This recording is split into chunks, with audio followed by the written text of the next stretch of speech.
ویدیوتان تماشا اگر قضیه زد همون میتونین که بکشین اونجا قانونش بروماگی او 12 سال دادگیان در مبین 12 سال او را اوکل کردگیان که 3 سال پس میمره بودم ما هم تو دامو حکومت کار کردیم تو کارگاه شما رفتم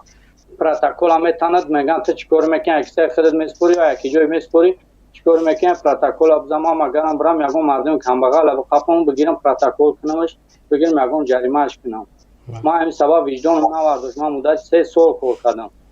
علیو سلام علیکم علیکم سلام سوزی برادر سلامتی خوبه سلامت باشین تشکر برادر ما هم یک گپ داشتیم یک سخن داشتیم بفرما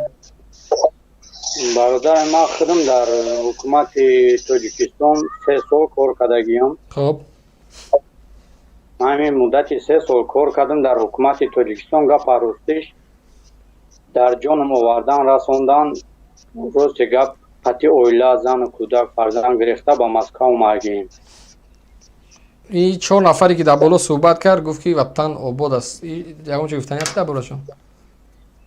نه برای دروغ میگن روشناسی ها میکنم اما آدم که هم گپ گفتگی من خودم برادر این مدت 8 ماه میشوه که گرفته گشتگی ما تا قبل وقتی که در حکومت کار میکردم مرا گرفتن من خودم دیدم که نمیشوده حرام خوری وجدانم نورداشت باید یک کمبغل یا آدمی که مثال کمتر سومدار میشوه یا کمترک باید خیلی یکم زباد اوی میکنه فابریکه یکم چوی میکنه باید همو را کار کنن با کون بشنونن باید همو را کار کنن که دیگه نخیزه باید همو پیشروی نکنن فهمی برادر بله همین سبب ما وجدانم نورداشت مرا پدر و مادرم نصیحت کرد که تو برای بد رفتگی ایرانی کارتا پرتو ما خودم اکجان پرتوفتم کار ما 6 روز بعد کار ما پرتوفتن در همون کار یک دوستی نزدیک داشتم که پیشم اومد زنگ زد پیشم اومد من ماشین داشتم خونه و درم سوز بود زندگیم سوز بود پیشم اومد که از ایاقی بیتن کاری که ای تاجیکستان ختن بود گفتم چه خیلی اقیمه من چیست نفوریدم کار نکنم برو آمدم گفت را یا پدستوا میکنن یا که یکم نمود یا اون کار میکنم گفتم چه خیلی پدستوا گفت در ماشین یکم چیزی میمونن که باید تو سری دولت هم میدونی باید تو بشینی یا بمری این داره یا رای برای که سبب که دوستی نزدیکی داشتم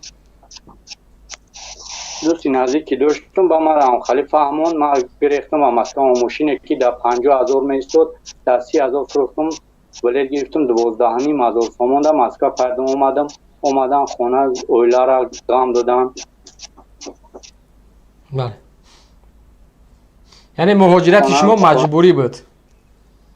بله مجبور که یا که باید مرا یا میکشتن یا که ایسوسی اون کار میکردن یا میشنوندن من گرفتم مرا دوستم که هم که فاکی گفت باورش کم گرفتم من خونه اومدم گفتن اویلا ما غم دادم پرسپوز کردن که جدا شوارت بگوش بیویا ایمود 16,000 سومون خرزوره هم خیلی شب پاند فریب دیدم که نمیشه هر روز پیش خونه 3-4 ماشین 3-4 رودم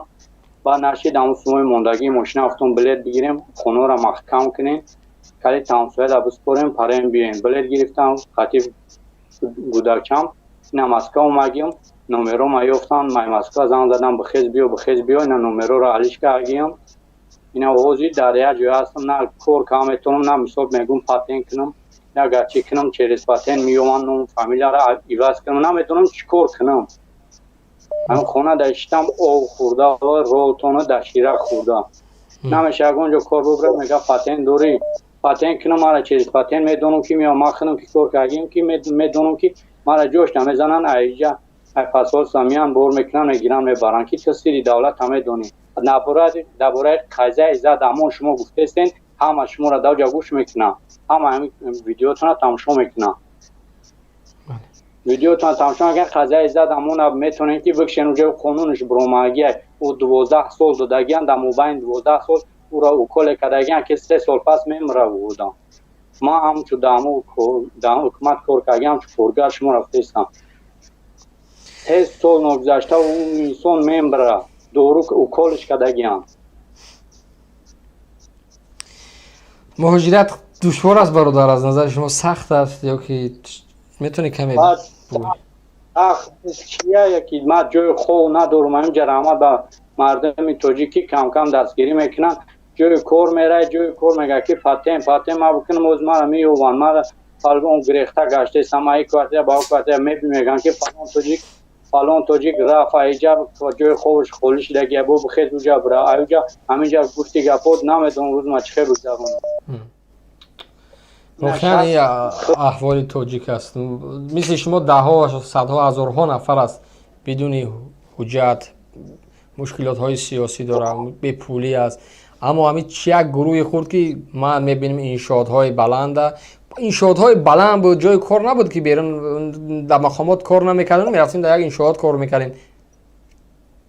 آخه من نمیدونستم توی درجه می اکا در مقامات کار میکردم در 3 سال ایما 700 سمایلک میگرفتم در مدت 3 سال 915 سومونش کردم ما 400 سومون گفتی گفت میگرفتم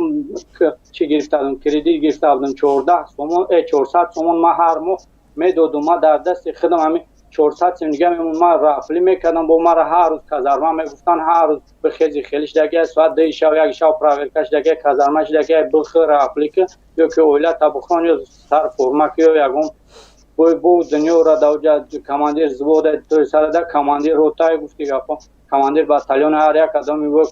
میخزن میگن که بخیر خیلی که بود سوم داخل نمیشه و با همین سبب ما پارت افتون خصوم ما میگن که میگیرن پروتکل هم میتاند میگن تو چیکار میکنی اکثر خودت میسپوری یا یکی جای میسپوری چیکار میکنی پروتکل اب زمان مگرم برام یگون مردم کم بغل اب قفم بگیرم پروتکل کنمش بگیرم یگون جریمهش کنم ما همین سبب وجدان نواردش ما مدت 3 سال کار کردم در 3 سال ما را دست هستم اولیگ ما خزاندن که ما دیگه نتونستم گرفتم ما جوزی چی گپای گفتستن زنگ میزنن نمره مالش که اگیم با اینا نه اوینیم نمره نه اومایی رایی همون کسی چیز نبینم سلامت باشی برادر تشکر زیاد امیدوارم که مشکلات های شما آسان شود از خداوند امیدوار هستیم که خداوند بالای شما یک رحمت خوب یک برنامه خوب پیاده میکنه و ان شاء الله از این سختی ها و از این مشکلات ها خب بیرون بشین و یک زندگی خوبه و بالاخره به وطن یک جا برمیگردیم برادر ما سپاس و تشکر میکنم از شما سلامت باشی تشکر زیاد این جواب بود بدون سمایل خوب جمعنا بیان میکشمون بله سلامت باش برادر تشکر جواب با تمام اون افرادی که بلند شدن وطن آباد است و آزاد است یعنی این گفتی و گپا کس نوی نبود زنگ تلفنی یکم برادری من نبود یکم رفیقین من نبود مثل شما خب شانسش پیدا شد در افیر بلند شد گپ زد